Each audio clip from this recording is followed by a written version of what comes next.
Welcome back to another episode here on the Heart and Hustle podcast. We have Stacie in the building. Stacie, where you virtually coming from?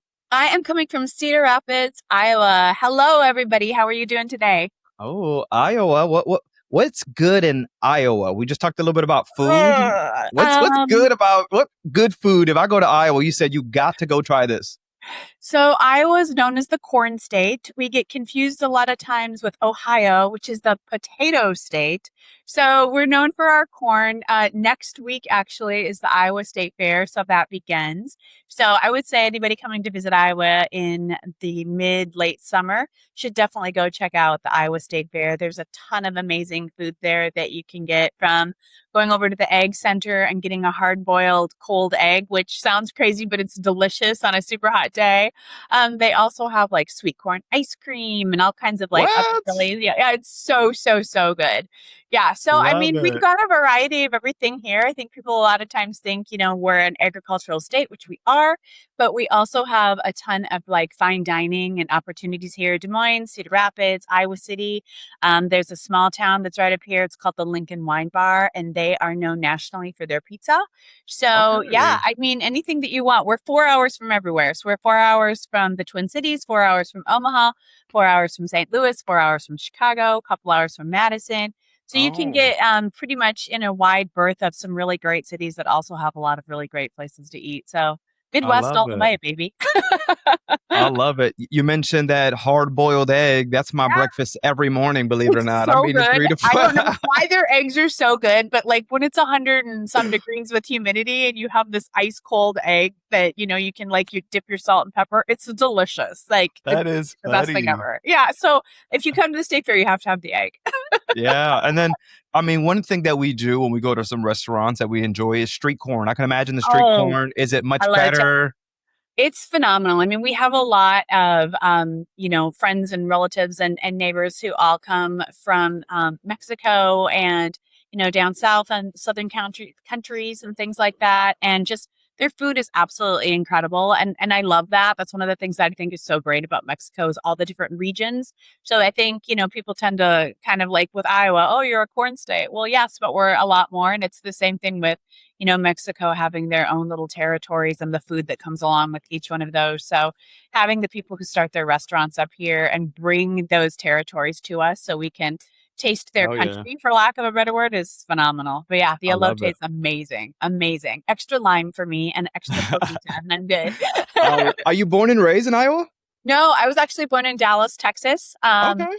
Yeah, born in Dallas, Texas, then moved to Wisconsin, and then moved to Montana, lived all over in Montana, and then ended up in Minnesota, and consider Minnesota my home state because I lived there the longest.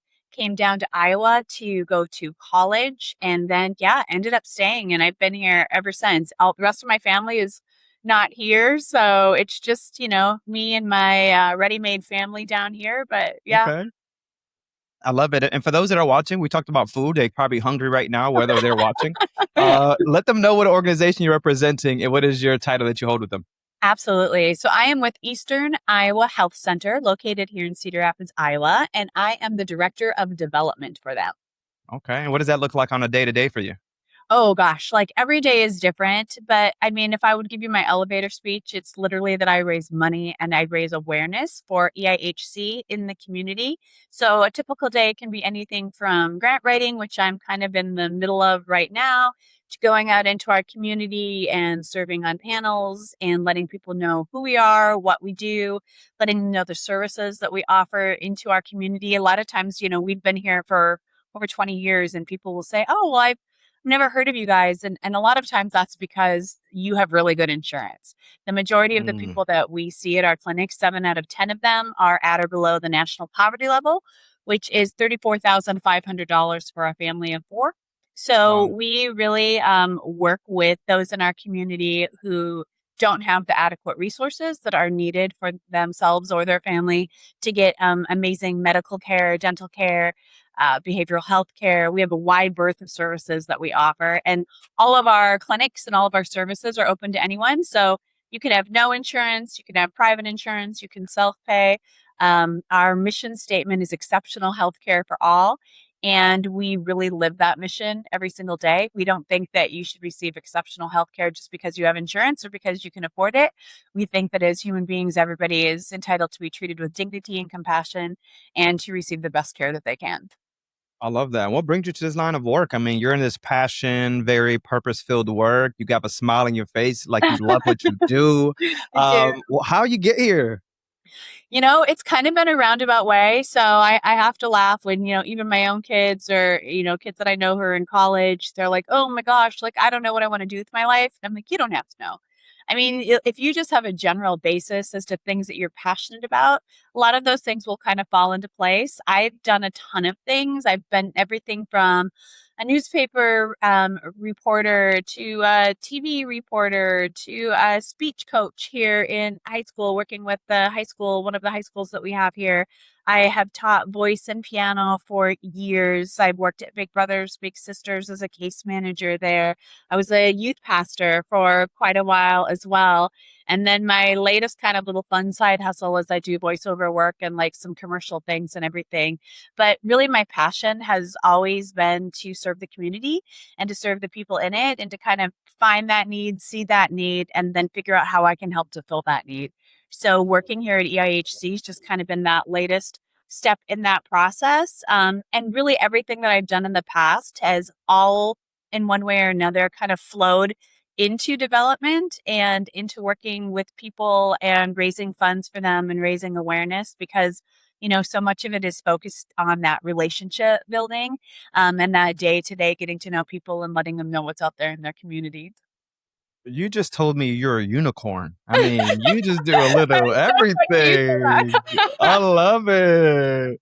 And how long you been with this organization now? So I've been going over that in my head. I'm like, okay, so I started was it 2022? So 2022, I think, yeah. So I'm either going on 3 or 4 years. I think it might be 4 years. But it Wow. really has flown. And I can honestly say that for me, out of all the places that I've ever worked, this really has been my favorite one. We have a campus for all of our services, and I'm over in the administration building. And the people that I work with on a daily basis, they just make work not seem like work. Like Yeah. everybody is really, in tune with what our mission is. Everybody is always willing to stop what they're doing and help you. Everybody's just really passionate about what it is that they do. And I worked like I know a lot of people have for organizations that have their mission statements and it's really just a statement. But here for us, it really is living that mission. And every person that I work with, that I'm lucky enough to work with, really has compassion and really has a drive to make our community and the people in our community better and healthier. So it's a real treat to come to work every day. I honestly don't even consider it a job. And I when I'm on vacation, I'm checking my emails all the time just because I miss what I do and I miss my people. So That is so cool. And I also think it's cool that you have a background in arts. I am an arts yeah, kid myself. liberal So arts. Yeah, I'm liberal laughing when arts. you're saying the voiceover because I swear I do this with my daughter all the time. Yeah, One day, and she does it back to me, which is so yeah, good that she does voices back to me. But you're yeah, talking about voiceover, you're talking about on air, you're talking about behind yeah, the scenes, still telling stories. How absolutely. important has the arts? It looks like maybe you kind of grew up in it. How important has the arts have been for you to kind of navigate this journey and being so many different places and wearing so many different hats? Right, right. So I went to College in Cedar Rapids, Iowa, liberal arts college. And for me, I just wasn't a large university kid. Like I knew that I needed something smaller, where I could kind of be known for me instead of, you know, being a number, which sometimes can happen at larger universities. And I think like the thing that I love the most about liberal arts is you're right. You are exposed to so many different things. You're exposed to the humanities, you're exposed to sciences, but one of the things that I really love about the liberal arts experience is the writing aspect that goes along with it, because it really teaches you critical thinking and it teaches you how to put that critical thinking down onto paper. And so with my job and with writing grants, it's always like, it's one of my favorite thing about writing grants is it's like this big puzzle. So you have to figure out what is it that is going to set us apart from all of the other amazing organizations who are all trying to draw money from that same pot. Yeah. And so to know your audience and to know, what it is that you do that's maybe different, and to be able to put that down in a story. Because in a way, yeah, that's what we're doing. We're telling the story of who we are and how receiving grant funding will help us to continue to grow that story and continue to add those chapters. So I mean, I love that. Like I said, I was a theater kid. I'm a vocalist. I love working with the high school kids and helping them to identify their talents and grow. I've judged show choir competitions. Show choir is huge in the Midwest as well. So it's just really fun, I think, to always help people to find what it is that they're passionate about and really help them explore that and grow in their confidence and their talent and their skills.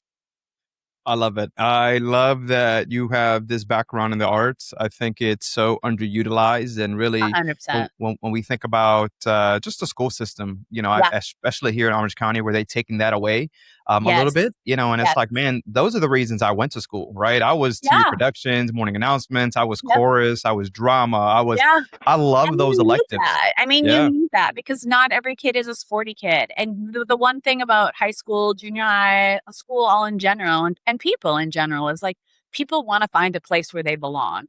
So Yeah. when you give them that opportunity to find a place where they can belong and start to realize, like, hey, the fact that I'm quirky, or the fact that I think differently, or the fact that, I sing out loud in my car all the time when I'm driving, it's just me and it's normal and it's fun and that's who I am. I think it's like one of the greatest gifts that we can give to people. 100%. Totally just love that you just geeked out and gave me the arts. And I ask you because people think Yeah. because you come across so confident and because you do all these extra things, are you still nervous before you got to hit record on a podcast or before you recorded that voiceover? What is going on in your head at that time? Are you You just know what? confident enough to say, I'm doing it? I'm not. So I have a podcast with a couple of women friends as well that we Okay. started because we kind of thought that there was like a niche for women our ages who had gone through some different life changes, and we wanted to kind of reach out to them. And believe it or not, in high school, like having to do a speech, like it would make me have to like throw up beforehand, and then I don't know like what switched on, and but it just got to a point where I'm like, I don't care. This is just me, and I'm going to talk. So I think really, I don't know if it's the gift of gab or if it's just that I'm slightly off kilter, but I don't get nervous about it anymore because I just go into it and I'm like, this is who I am. And hopefully, in our conversation, you'll take something away that's good and positive, and I'll take something away from you that's good and positive, and we'll learn from each other. And so I just always just try to be myself and just be open to listening what everybody else has to say.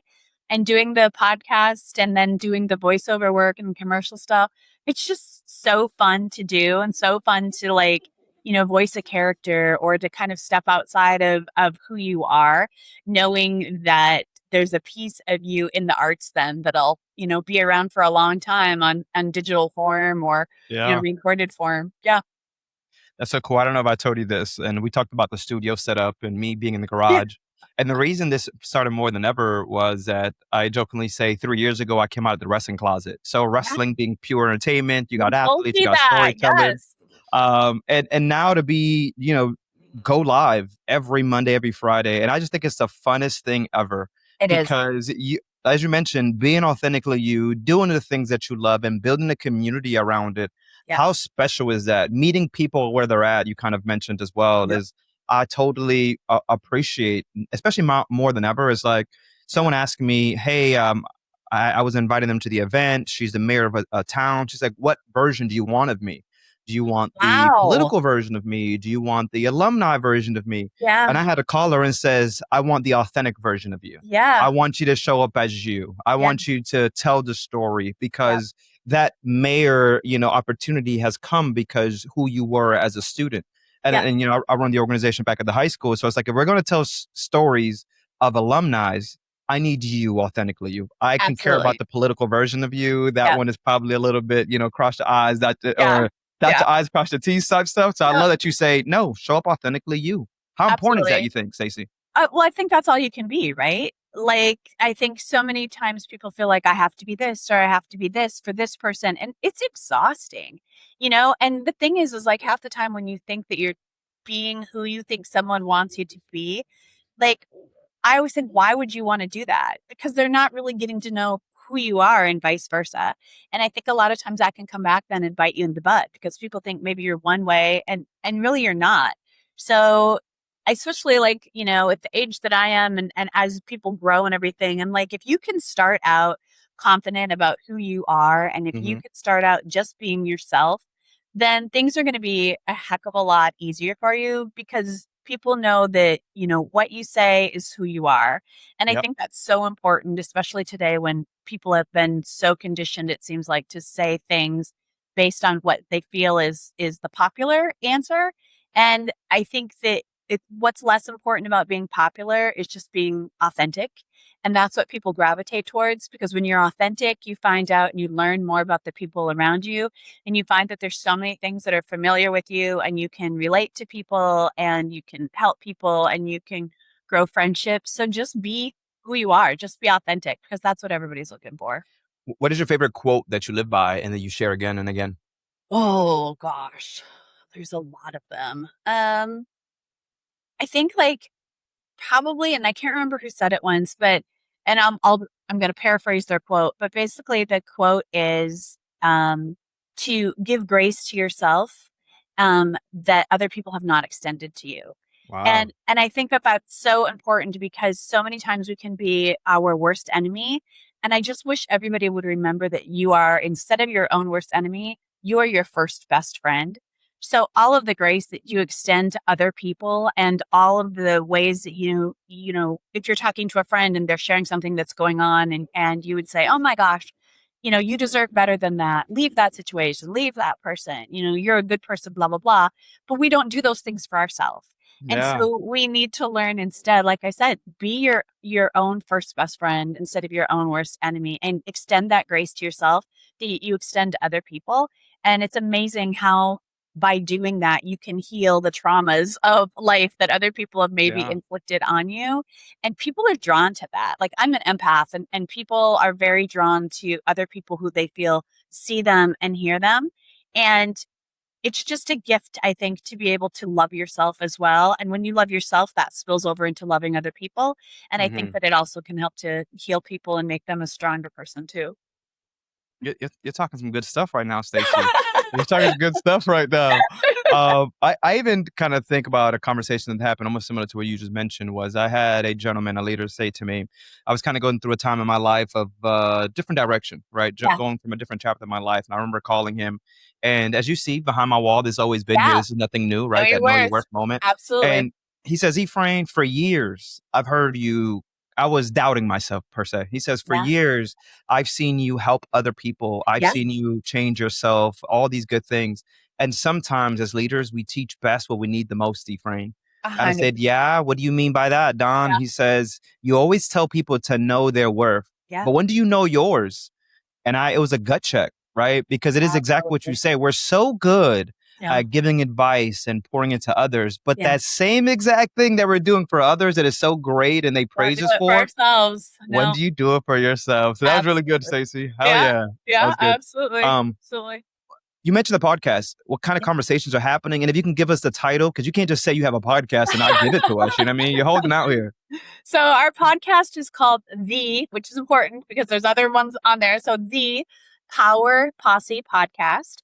And we started it mostly for women like 30s on up. I'm in my 50s. I'm 56. And my other two podcast women as well are in that same age group. And, we've gone through life and Hmm. divorce and all those kind of things. And it was really kind of cathartic at first to start it and be like, okay, who am I now? And it came about because we talked about what it was that brought about our divorces. And in my case, it was a lot of, I don't know who I am anymore. I'm not happy with who I am anymore. And I could have stayed in my marriage, but my thought process was if I would have done that, then I would have completely lost who I was. And I Mm, wanted my kids to know and my friends to know that even if you don't know what the path is ahead, and even if it's incredibly scary, when you take that step to put yourself first and redefine who you are and rediscover who you are and fall back in love with who you are, that is the best gift that you can give to yourself and the people around you that love you, because then you're your happiest, healthiest, best version of yourself. And who doesn't want to be that? So we bring a lot of people on, and we have like some set questions that we ask them. We ask them, what was the spark moment that made you have a change, either for good or bad, in your life? What's your favorite swear word? What's advice that you give to somebody who might be saying, should I or shouldn't I do it? So it's just a lot of amping people up and saying you have more skills and Yeah. abilities and talents than you potentially realize you do, and spreading their message and their stories with other people to help them identify and say, yeah, that's me. And if that person can do it, I can do it too. That's it. That's why I Yeah, always say stories. When we talk about representation, it's not so much in the colors of our skins, but the stories that we tell. People will be able to realize that, oh, wow, this person was able to overcome divorce, sexual abuse, adoption, absolutely. whatever that may look like, right? Yeah, It really gives people hope, allows yeah, someone to see that maybe they're in that dark tunnel, but wait a minute, there's actually light at the end of this. absolutely. Hell yeah, Stacie, look at you dropping that motivation today. Let's go. Stacie, Let's go. yeah, you got to be pumped. Let's talk about the organization. What are some of the Yes. things that you guys are doing? How are you guys pouring into the community? What are some of the resources you guys are providing? Right, right. So, Eastern Iowa Health Center, like I said, we opened in 2005. We started with around 11,000 patients that first year. And now this year, we're looking at 77,000 patient provider Growth. encounters. Wow. We started with just family medicine, and now we offer family medicine, pediatrics, dental for, adults and children. We have Mm-hmm. women's health, which includes OBGYN. We delivered over 700 babies last year, or this year, I guess I should say, because we're in the calendar year, even though we Mm-hmm. have fiscal year. Those in nonprofits, we all know how that works. Yeah. Yeah. We have behavioral health, which also includes telepsychiatry and medication assisted management. And for people who don't know what that is, that's for individuals who tend to have become addicted to opioids. So our youngest patient that we had before was 16. They were a football player. They blew out their knee. The doctor was like, here, take these. It'll make you feel better. And before you knew it, they were addicted. And then we've had people, in their 80s as well. And the thing with medication assisted uh, treatment is that if you just take medication, that's around 7% effective. If you just do counseling, it's kind of similar. But if you combine counseling with medication, then you're upwards of 80% effectiveness. So the bump up there is huge. We Yeah. also have, let's see, I have to go through them in my head again: family medicine, pediatrics, women's health, behavioral health, dental. Oh, we have a brand new pharmacy as well. We have walk in care. We have a brand new teleoptometry that we just opened. And our newest passion right now is we're expanding our pediatrics. So we have a huge pediatric expansion going on as well that will help us to reach 33% of the people currently that are not being able to be reached because they don't have the financial means to do so. We serve a 5-county area as well. And we have 51 languages that are spoken at our clinic, and we provide translation for the majority of those. So it's really just a place where we ask our community what it is that they need, and then we do our due diligence to find out if it's something that we can provide, because if we provide it, we want it to be excellent. And Mm-hmm. so, yeah, we ask them what you need, and then if we can make it possible for them, we do. We're always thinking of ways that we can expand and care for our community. We're also a grantee for the homeless. So we work with our homeless population a lot, or unhoused is the correct word that we use these days. So it's, yeah, we've always got something going on. And like I said, our newest one is our pediatric expansion. So we're really, really excited about that, because we know that healthy kids, healthy families, healthy school, healthy community, healthy economy, it's all a trickle down effect. And so anything that we can do to care for our neighbors, that's what we want to do.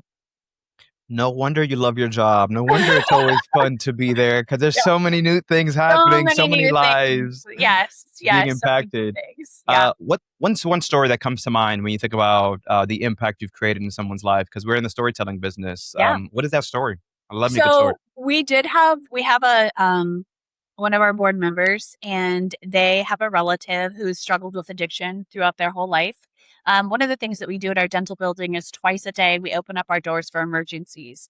And there will be lines out the door with people lined up very early in the morning or in the afternoon, waiting, knowing that they might be waiting for hours to get in with their faces like swollen out to here because they have abscessed teeth and they have things that are going on. And so we pull a lot of teeth. Our dentists are excellent, excellent, excellent at what they do because really, dental care is something that freaks a lot of people out. We have a lot of people who come to our clinic as well who have experienced trauma, sexual trauma, physical trauma. So the idea of anything being in their mouth can be something that's really horrifying and awful for them. So they really Hmm.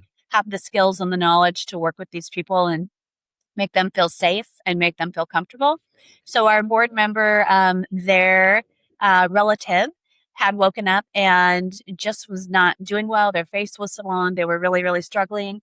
And so he called and he said, "Is there a way that you guys can get him in? He needs to be seen, and he can't go anywhere." We're also the only clinic in all of Cedar Rapids and Linn County that will accept new patients on Medicaid. So the University of Hmm. Iowa, which is right down the road from us, you can get in to see them, but the wait is over a year to be able to get in and be seen. So we will take those patients as well. We were able to get him in that day. He had some teeth pulled. He also had to come back and have some more stuff done. But we heard back from his uncle and from this gentleman thanking us for the care that he received because as an addict who was really working his program, what's the first thing you want to do when you feel awful and you're in pain? You want to use. It's really Yeah. easy to fall back into those patterns. So by us being able to get him in, get him the care that he needed, we were able to help him to continue on that path of staying sober and that path of beating his addiction. So that's something that I'm just really proud about because, everybody has a story and people don't realize a lot of times what those stories are. So to be a small part in that journey for him is just an absolute privilege. Just like it's a privilege for us to work with the people that we work with every day and treat them Yeah. every day. They're kind, they are compassionate, and they're so grateful to be seen as a human being. So it's a real honor. I love it. Meeting people where they're at. It seems like that's what you've kind of also made your mission. You Yeah. talk about the different languages, the different Yeah. resources, Yep. really just covering all these different grounds. How has it changed? You talked about being in the space of just sharing stories, communication. Yeah. We now have technology from probably when you started, Yeah. years ago, right? You told me you were 50, so I got to say years ago. You know what I mean? Uh, 56. Well, I ain't gonna tell you the exact number, okay, Stacie? But when we think about how we've evolved, right, and Oh, meeting people where absolutely. they're at, how Yeah. how do we get the word out? How are we communicating to these people, especially some with AI? Are we SMS based now? Are we email marketing, knocking on doors still? What does that look like for Stacie and the team? Yeah. Well, it's kind of crazy because for us at EIHC, we really don't have to do a lot of advertising because the people who come to us, it's a very close knit community and there's a lot of word of mouth that lets us know. But, we use, texting to let people know about their appointments. And a lot of it too is finding what works for people. So we have a group of individuals who, if we call them, they will never pick up their phone. However, if we use Facebook messaging, that is their preferred method of Wow. communication. And it is a whole group of people. And so we Facebook message them to let them know, it's time for your appointment or, hey, how are you doing? Those kind of things. We also do we put advertising on our buses because where we are located on a bus, what's the word I'm looking for? A bus route. And we're a federally qualified healthcare center. So what that means is that we will see you and treat you regardless of your ability to pay. We don't turn anybody away. And one of the hallmarks of an FQHC is to be located in a place that is walkable, bikeable, and busable so that those who mostly need our services are able to get here. So the neighborhood that we're located in is chosen specifically because of the fact that it is one of the lower income neighborhoods in our area. And so we want to make sure that people can utilize the services that we have. Our pharmacy that we started came about, it had been in the plan before, but we had a grocery store that was in our neighborhood that closed. So not only did it then create a food desert for people, but it also left a Mm, pharmacy desert because that's where people were getting their yeah. medications. So this is like filling that need and helping those people to be able to stay healthy. So a lot of what we do, we're kind of old school in the sense that, you can donate on our website. You have our website, all of those kind of things to just make people know. Yeah. As far as me, like in my world, it's a lot of those relationship kind of things and navigating when it comes to grants, navigating whether or not it's a online application that somebody has whipped out that they think is like fabulous because it's this newfangled program, and as a grant person you're like, oh my lord, because their system doesn't work or it doesn't save, and everyone's so excited that it's their new technology, and you're just like, can we just go back to like old school, fill out the piece of paper kind of thing? But yeah, so for us, a lot of it is like I said, it's kind of traditional in how we get our message across as to who we are and where we are. But because of the population that we have, that's what works for them, and that's what they choose to have, especially since a lot of it, we do have so many people for whom English is not their first language. We really have to simplify something. So a lot more visuals and things like that.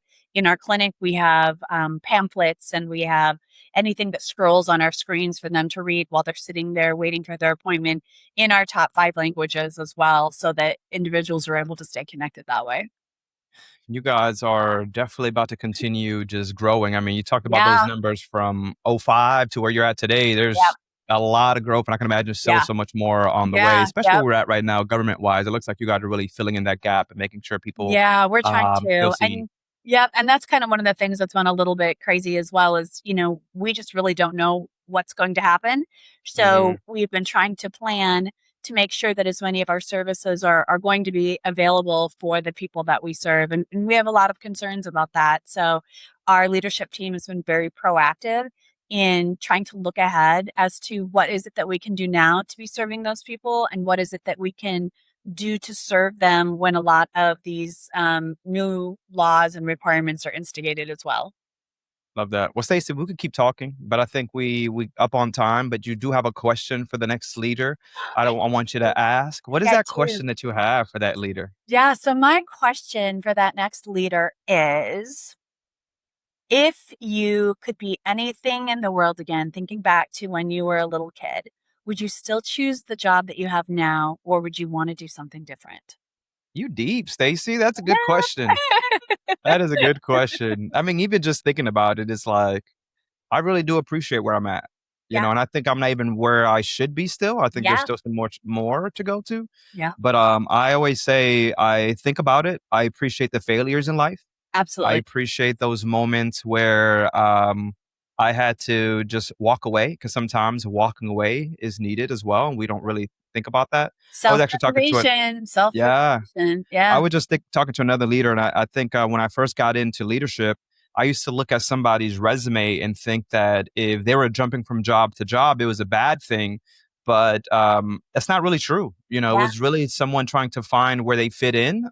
Yep. Most importantly now, Yep. and I was someone that spent years, 8, 9 years, really early on in an establishment where when I walked away because I didn't feel valued. So then I started to put that, hey, if I don't feel valued in 2 years, I got to go, right? You really got to own it. You got to know your work. We talked about it. Yep. That's a really good question, Stacey. That's a Thank really good question. you. Thank Would you. you I would you appreciate do that. it? How about you? I mean, take that question and answer before we hop off. What would you Yeah. do?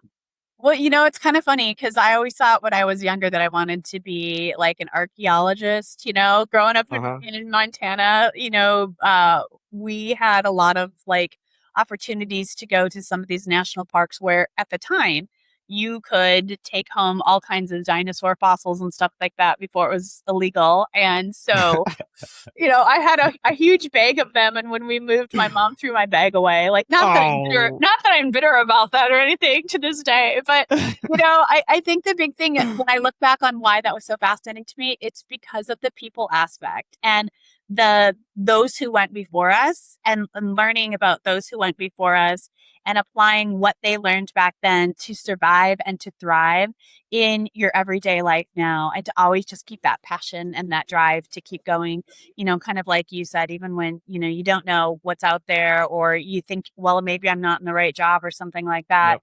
to know that, the best thing you can do as well is trust your instincts. And if that means you walk away from a relationship, if it means you walk into a different job, if it means you go back to school, there's all these different options that are there for you. So I just always challenge people to never stop learning and never stop wanting to find what it is that fills that cup of yours so that you can pour into others. Let's go. Where can people find more information about you, Stacie? Are you on LinkedIn? What is the website to the organization? I If they want am. to find out So more. our website is www.easterniowahealthcenter.com. And I am on LinkedIn. I'm just on there as Stacie Eastman. So you can find me there. Like I said, our podcast is the PowerPosse podcast, and you can find that on any of the places where you listen to your podcast as well. You can hook up with me on Facebook, social media there.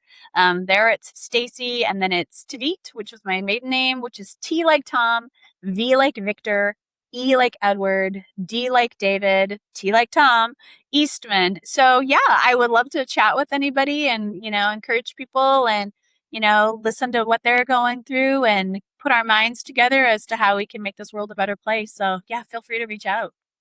I appreciate you. This has been Stacie. I'm Efrain. Make sure you guys like, subscribe, and comment. There are so many good leaders.